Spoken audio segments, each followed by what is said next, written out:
Good morning, everybody. We're learning Talmud. We're making our way through the Talmud, chapter 4 of Tractate Brachos, and we are proceeding as we've learned about the great tumult that happened in the Babylonian Academy. Was it Babylon or was it Jerusalem? It was Babylon. When Rabbi Gamliel was deposed, was removed from his position because of his treatment of Rabbi Yeshua, and when the sages evaluated that the authenticity of his intentions, as exhibited by his humility, his extreme humility, they decided to reinstate him. And what we learned in the last section was that they decided to put them on a rotating basis, where there were now two leaders of the academy, Rabbi Gamliel and Rabbi Lazar ben Azariah. We're on page 289 in the black art scroll book over here. We're continuing by making the following observation. We're saying that this whole tumult began when a student by the name of Rabbi Shimon Bar Yochai. Rabbi Shimon Bar Yochai was one of the most profound Jews who lived in the history of Judaism. I believe I mentioned him to you yesterday in our live Farbrengen when we discussed the core reason for anti-Semitism. You had to be here live to be able to experience that. But that was Rabbi Shimon Bar Yochai made that observation. But he was the one that had asked the original question in the academy whether praying the evening service Ma'ariv was optional or mandatory. That was the what it sparked this debate on. But the Talmud continues, because remember, we're learning Tractate Brachos, and Tractate Brachos means blessings. So as we learn Tractate Blessings, we're learning about the laws of prayer. So here goes, the Mishnah continues. What about the tefillah, the prayer of Musaf? So we know we have morning, afternoon, and evening services, Shachris, Mincha, Ma'ariv, but on special days, on holidays, Jewish holy days, we have something called Musaf. Musaf is a prayer that we prayed today. Today is Rosh Chodesh, the head of the month of Elul. On Rosh Chodesh, we add a prayer of Musaf. Why do we do that, by the way? Because in the temple times, they would add an extra offering called the Musaf offering. A Musaf literally translates as extra, additional. It's an additional offering. That's why we have an additional prayer, not because we're looking for stuff to keep ourselves busy, but it's actually representative of the spiritual service of the offering of the Musaf. Now, why do it in the morning, not do it later on? It's not in the morning. We don't do it in the morning. And the prayer of Musaf may be recited all day. We say the Musaf after the morning service. It's recited in the late morning, early afternoon. Right? Why is it done? Because that's when it was offered in the Holy Temple. That's when the Musaf was offered then, in that time slot. But when are you able to recite the prayer of Musaf all day? Rabbi Yochanan said, but although strictly speaking, a person fulfills his obligation if he prays anytime, Musaf anytime during the day, he is called negligence if he delayed it until late in the day, until the end of the 7th hour. Why? Because the preferred time for bringing the Musaf offering is within the first 7 hours of the day. That's when you're supposed to bring the Musaf offering, within the first 7 hours of the day. So if you delayed it past the 7th hour of the day, then you've been verschlafen. You know, it's still kosher, but it shows that you weren't really into it. Typically, a person prays Shachris and Musaf, morning and morning service, and Musaf service in the morning. And then, when the afternoon arrives, he prays Mincha. Right? Like we do on Shabbos, by the way. We do Shabbos. We do the morning service. Then we have a sermon. Then we do the Musaf. After the Musaf, we do the Kiddush, right? What if a person does not pray Musaf until the time of Mincha arrived? So now it's like 5 o'clock in the afternoon, and he remembers that he didn't daven Musaf. There's then a question which prayers he should recite first. The rabbis say that he first prays Mincha, afternoon service, and only afterwards he adds the Musaf. Because we have a rule that when someone has two mitzvahs to perform, and one is more frequent than the other, it's a very important rule we learn in Torah. Tadir v'she'eni, tadir koydem. When you have a frequent mitzvah and an infrequent mitzvah, then which one takes precedence? The frequent one. Since Mincha is more frequent, we do it every single day, it should be recited first over Musaf, which is only recited on special days. Rabbi Yehuda, however, disagrees and says that even in that case, when it's Mincha time already, and you got a choice between Mincha and Musaf, Rabbi Yehuda says that Musaf should be recited before Mincha. Now the Gemara tells us now a story involving this dispute. Is Mincha done on Shabbos or Every Shabbos single or day of the year, Sunday? 365 days a year. When Rab Zera would be worn out from his studies and he needed to rest, this is a story in the Talmud. Rab Zera, I want to tell you something about this Rab Zera. Rab Zera means, this Rab Zera is such a fascinating character. Before we do the story, Rab Zera was a character who came from Babylon to Israel to learn Torah. Now, the style of study in Babylon was very, very, very different to the style of study in Israel. We have over here two kinds of Talmud. You have the Babylonian Talmud, which is, this one that we're studying right now. And we have the little green one over there. The green one is the Jerusalem Talmud. What's the difference? The Babylonian Talmud is filled with questions, filled with debate, filled with argument. The Jerusalem Talmud is straightforward and straight up.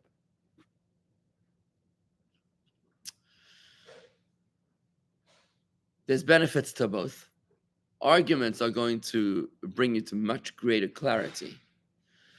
But the difference is that it's a difference between a person who's trying to find a doorknob in the light versus in the dark. What's the difference? Both of them will eventually find the doorknob. But when you're in the dark, you're going to have to feel around everywhere until you eventually find the doorknob. But in the light, you go straight to the doorknob. Right? That's the difference in the Jerusalem Talmud and the Babylonian Talmud. Jerusalem is the land of Israel. It's the holy land. It's the land of divine consciousness. In the land of Israel, you have awareness. You see, everything is clear. In Babylon, everything is unclear. It's dark. It's diaspora. It's not just geographically removed from the Holy Land. It's spiritually removed from the Holy Land. And that's why you're groping in the darkness. When Rabbi Zera needed to do this transition, how did he prepare for the transition? He was so worried that he would be unable to adapt to the new style of learning that he fasted 40 fasts. Can you imagine? He fasted 40 fasts in order to allow himself to be spiritually prepared for the change in learning. Rabbi Zera also had a very interesting story in the tractate Megillah. The Talmud tells us that he had a friend by the name of Rabba and Rabbi Zera. One year, the Talmud tells us in Megillah, I think it's 14a, the Megillah the tractate Talmud tells us that Rabba invites Rabbi Zera to a Purim feast. Sounds good. Rabbi Zera goes to the Purim feast. The Gemara tells us something absolutely shocking. That at the Purim feast, Ipsum, they got drunk. And Shochat Rabba le Rabbi Zera, Rabba slaughtered Rabbi Zera. That's what the Talmud says. Not very nice. It's quite a party. I'll skip it. The next morning, Rabba notices what he did to Rabbi Zera. So what did he do? He brought him back to life. Of course. That's what it says. Of course. It says he brought him back to life. Okay. So far, so good. He's back to life. Okay. A year passes. And Rabba comes over to Rabbi Zera. He says, hey, why don't you come join me for Purim again? What would you say? No. I'll pass. Rabbi Zera says, I'd love to come. I'd love to come, but I'm not certain that a miracle will happen again. So I'm going to pass. But essentially, he wanted to come. This is a fascinating piece of Talmud here, like bizarre. This is absolutely bizarre. This piece of Talmud was locked up for 2,000 years. It was impossible to understand. There was literally not a single commentary on Talmud in 2,000 years that was able to explain what this Talmud was going on, what actually happened here. It was our Rebbe, the Rebbe of our generation. So you should turn the book over upright. Thank you. It was the Rebbe of our generation who explained that Rabba and Rabbi Zera, their very names, and I'm giving this introduction because I want you to understand who we're talking about here. Rabba and Rabbi Zera, their very names express their essence. If you think about your Hebrew name, you think it's random that your name is Tzvi. My second name is Tzvi. Yeah. Your Hebrew name is associated with your destiny in ways that are mystical, in ways that we don't comprehend. But it takes a Kabbalist, a seer, to be able to shed light on such enigmas. And the Rebbe explained that the word Rabbah means great in Hebrew. And Zera, the other guy, Rab Zera, our guy, Rab Zera means small in Aramaic. Rabba means great, Zera means small. The way the Rebbe interprets this is that Rabba was broad-minded in his divine awareness, and Rab Zera was small-minded, comparatively speaking. What happens now when Albert Einstein teaches the theory of relativity to a group of fourth graders? What's going to happen? Tell me. It's going to be bored teaching. They'll be like, we don't know what's going on. Whatever it is. They won't have any clue what's going on because he's much broader than they are in a similar vein. When Rabba and Rab Zera have a Purim feast together, what do you think's going on? Do you think they're just drinking like drunkards, like drunken sailors? No. What they're doing is they drink wine. What happens when you drink wine?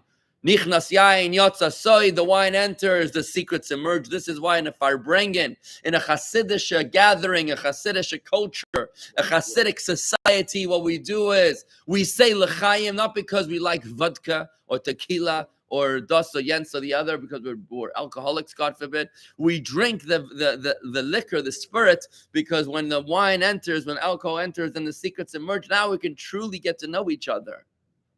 Right? We really get to socialize and get to know each other uninhibited. When two great sages drink wine, what do you think emerges? The secrets of Torah wisdom. Right? When Rabbah starts erupting uninhibited with his Torah secrets, can you imagine he starts sharing incredible, mystical, godly insights? What happens to Rab Zera? He is much smaller minded. He blows and he passes out. Couldn't handle it. Whether he actually died or not is debatable, but let's say it was more than he could process. And the next day, he brought him back to life. The following year, why does Rabbi invite Rab Zera back to the feast? Not because he was trying to kill him again, but because he was hoping that over the past 12 months, Rab Zera had spiritually matured. And of course he had spiritually matured. The answer of Rab Zera to Rabba was, okay, let's say I've grown since last year. But guess what? So have you. You're not the guy that I want to have a party with because you're way beyond my league. We both have grown. I'm maybe where you were holding last year, but you're holding in a whole new level. And for you to teach Torah to me in a way that's unfiltered and uninhibited is going to blow my mind again. And therefore, I'm not sure there's going to be another miracle again. What a beautiful explanation that the Rebbe gives, and he proves it throughout all the nuances. Now that we know who Rab Zera is, now let's go into the story of the Talmud. Okay? At the bottom, page 289, when Rab Zera, we're trying to understand about praying Musaf, right? When Rab Zera would be worn out from his studies and he needed to rest, we can now understand why he was worn out from his studies. Because Rab Zera was not Rabbah. He was not great comparative to his colleagues. Here was a person who was relatively less talented vis-a-vis his colleagues.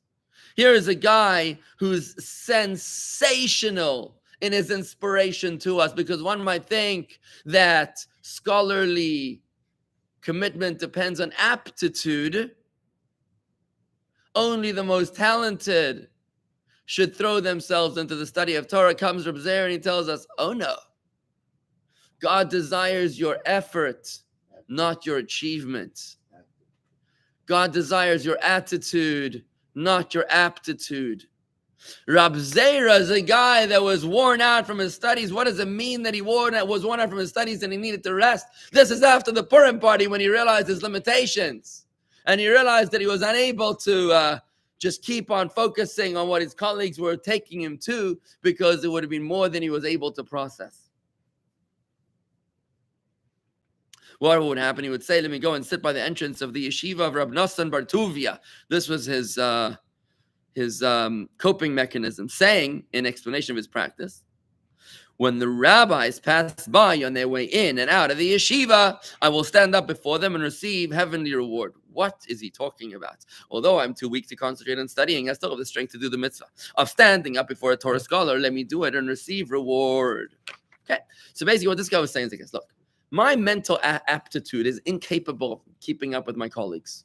So instead of falling asleep or going into business or abandoning the yeshiva, I know that I am a Jew. I'm devoted to God Almighty and my service of God is precious. And just because I can't keep up, it doesn't mean I need to stop. It means that I need to pace myself. So he says, if I can't continue with the study of Torah, at the very least, I can respect the Torah sages by standing up as they walk in and out of the yeshiva, right? It's very, very inspirational for us to realize we who are far less spiritually endowed or intellectually endowed than our predecessors, than our ancestors, instead of throwing in the towel and saying, I'm never going to succeed, say, no, I'm going to keep on trying on my level. Right? God doesn't want you to be a Rabbi Akiva or a King David. He wants you to be a Mark or a David. That's it. He just wants you to be yourself. It happened that Rav Nosson Bar Tovia himself emerged and came toward him. The Rabbi, Rav Nosson Bar Tovia himself. Rav Zera said to him, who said a halacha in the Beis Medrash today? In other words, who gave the speech today in the yeshiva? He wasn't inside because he couldn't handle it. He needed to rest. Why did he need to rest? I hope you understand from that story of Rabbi and Rav Zera, he understood how to pace himself. But the fact that he declined the invitation the next year for Purim shows that he understood that he wasn't able to process it. It's a little bit like, when you read the voltage on the light bulbs. If it says like 60 watt, you shouldn't plug it into 1,000 watt thing, right? What's gonna happen if you put it into 1,000 watts? It's gonna blow. Rabbi Zera was a regular light bulb. He was a regular, ordinary person like us. And for him to learn from 1,000 watt light bulb sage was going to blow his system. Rabbi Nosson replied, so said Rabbi Yochanan.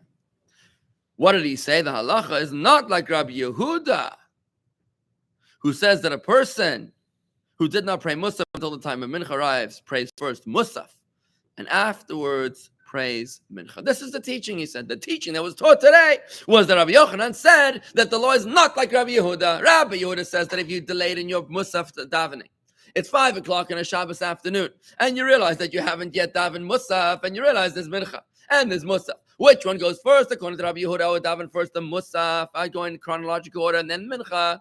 No. Rabbi Yochanan taught today, said Rabbi Nosson Bar Tovia to Rabbi Zera, that the law is not like Rabbi Yehuda, Yehuda. The law is that first you daven the frequent one, and then you do the infrequent one. First Mincha, and then Musaf. Rabbi Zera said to him, Rabbi Yochanan really said that? Really? Yes, said Rabbi Nosson. Rabbi Zera reviewed this ruling from him 40 times in order not to forget it. Folks, I want to ask you a question. When was the last time you read a book 40 times? What? Which book did you read 40 times? Have you read anything 40 times? Let me ask you a question. How? Oh, the Siddur. He says the Siddur. Very good. Very good. 40 times? More than 40 times. It's about 40,000 times. The question's like this, folks. I want you to think about this a moment. I was studying with my son last night. We're learning a Maimer discourse from the Rebbe. And I said to my son, we're learning it once right now. This is good.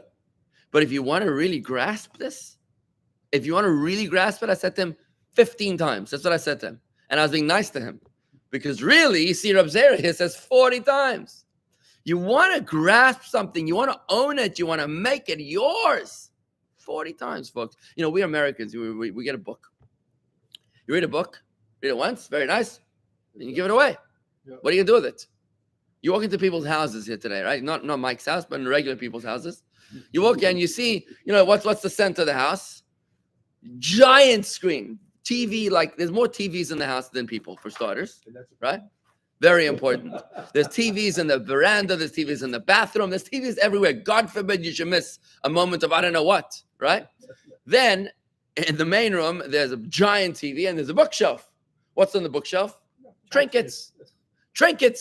Something somebody brought from Greece. There's like a little, another tchotchke here and there. There's 2-3 books as well. I'm not sure how they made it, how they passed the test, but they got there somehow, right?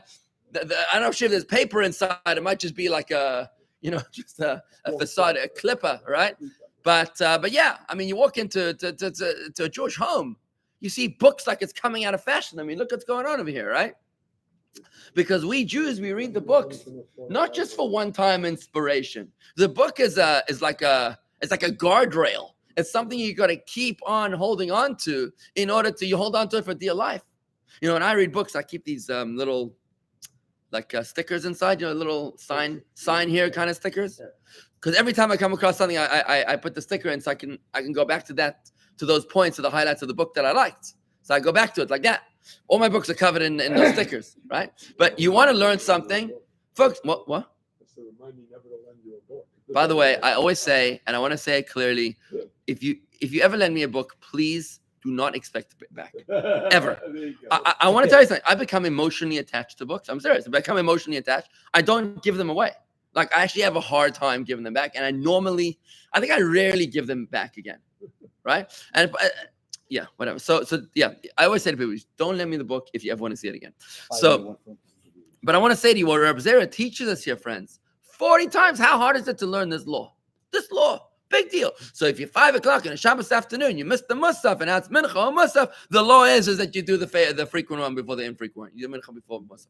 How hard is that? 40 times the guy did it. He clearly wasn't, top of the class here, magnum cum laude, you know what I mean? He was, God forbid, to disparage Reb Zera. I'm saying, obviously, his colleagues were greater than him, as described. But that doesn't mean that he isn't the greatest sage in the Talmud. Because it's not about how high you reach. It's about how hard you push. And if you can take something that you learned 40 times, friends, we just learned Life is a Test, the series. We learned that episode 11 in Tanya. Can you imagine you took that episode 11 and for 40 days straight you read it? 40 days, you know what's going to happen to you? From today until Yom Kippur is 40 days. Tomorrow until Yom Kippur is 40 days. If you do something once a day for the next 40 days, let me tell you, by Yom Kippur, you'll be flying high. You could do this, and this is what Reb Zera did. Let's see what happens. Rabbi, I have a question. He brought him back to life. I thought only God could bring people back to life. Good question. He did it with the power of God. Reb Zera reviewed this ruling from him 40 times in order not to forget it. Seeing Reb Zera's excitement, Reb Nosson said to him, "Is this the first ruling that you have ever heard from Rabbi Yochanan, and that's why you're so excited about it? Or is it that this particular ruling of Rabbi Yochanan is new to you?" Reb Zera said, "This particular ruling is new to me because I thought that perhaps Rabbi Yeshua ben Levi had said it." Ooh. So what surprised them was not the fact that the law is not like Rabbi Yehuda. What surprised them is that the law was taught in the name of Rabbi Yochanan and not in the name of Rabbi Yeshua ben Levi. You see here the extreme sensitivity to nuance, right? It's not like, okay, I just remember the bottom line. It's not about the bottom line. It's about remembering every detail. And that's why I needed to review this 40 times. So that's an interesting story. Another teaching about someone who's late in praying Musaf. We'll finish with this. Rabbi Shimon Levi said, whoever prays the Musaf after 7 hours, according to Rabbi Yehuda. Remember, Rabbi Yehuda is the one who says the Musaf goes first. About him, the verse says, broken because of the appointed time I have destroyed they are from you. This is from the prophet Zephaniah. Because they were late in reciting the Yom Tov prayer with the appointed time, they will be broken and destroyed. On what basis you say that this word nugay is an expression of breaking? It is, as Rabbi Yosef translated this verse in Aramaic, break it shall come upon the enemies of the house of Israel. Because they were late in celebrating the appointed festivals in Jerusalem. Based on this translation of Rabbi Yosef, Rabbi Yeshua ben Levi expounded that for being late in praying the Musaf service, which corresponds to the Musaf offering born in the Holy Temple and the festivals, they will be punished by becoming broken. Okay, bottom line is, folks, and we'll end it over here, is that we've learned some beautiful piece of Talmud here about Reb Zera, about how to retain wisdom. Wisdom is not going to come to you automatically. It's not going to come to you automatically. And it's not too late just because you're in your 60s or your 70s or your 80s. It's not too late to say, well, I'm never going to remember anything. Actually, you got to try something new this time around. See if you can learn something 40 times and see if that's going to stick with you. You might be very, very pleasantly surprised. What was your question? What do they mean by broken? What do they mean by broken? It means, in the case of Rav Yosef, it was talking about that those who were late in celebrating the appointed festivals in Jerusalem shall be punished. Basically, you're disrespecting God, and he's extending that same verse. A little harsh here, but he's extending that same verse that if you disrespect God by delaying the books are upside down. Those 3 books are upside down. If you disrespect God by delaying the service, then also that's not a good thing, right? So I want you to realize, and maybe we can conclude at this point that, the way we relate to God is very, very important. Somebody approached me today in the middle of davening, And he asked me a question. I said, I'm in the middle of a conversation. I can't talk to you right now. I'm in the middle of talking to God, right? I hope that person wasn't offended, but I need you to understand. I'm in the middle of a conversation, an intimate conversation. Imagine I'm talking to my wife, right? An intimate conversation with my wife, and somebody asked me, by the way, do you prefer blueberry pancakes or raspberry? Well, how would you respond? Would you say, wife, please forgive me, this is very important? No, you wouldn't do that. You would say, excuse me, I don't want to disrespect my wife. In exactly the same way, we need to relate to God as we relate to a fellow person. And just like you wouldn't do certain things in the presence of another person, so too you got to be mindful of the fact that you shouldn't do those same behaviors in the presence of God, because God is always in your presence. And that's why we wear a yarmulke, to constantly remind us that we're in the presence of God. When you're talking to God, act like you're talking to God. Don't be doing disrespectful behaviors. Don't be carrying on 16 conversations. Don't be checking your phone when you're talking to God. And by the way, I have to repeat this over and over. When some of the worst punishments of the Jewish people happened as a result of talking during prayer. We have to be very, very mindful of that. And as we talk as a group of millionaires, I want to really very much encourage you to be mindful of the fact that there's always new people coming to our shul. Thank God, we're very happy about it. And they're not familiar with the sensitivities of that culture. It's very important that when somebody starts talking to us in the middle of davening, you say to them, right? And I hope that they'll realize that, oh my God, they'll be like, oh my God, this guy's for real. This guy's for real. He's like actually talking to God. And yeah, you make it like you mean it, right? Because otherwise, what the heck are you doing anyways, right? And of course, it applies to the mitzvah of tefillin as well, right? When we are respectful to God, then God is respectful to us. And if, God forbid, we are disrespectful to God, we become broken, Mark. When we're disrespectful to God, then God is disrespectful to us. And that's not something which you ever want to experience. All right, folks, any questions? Good. We are, by the way, almost finished this chapter of Talmud. We've got a few pages left. We're gonna get there. Keep it up.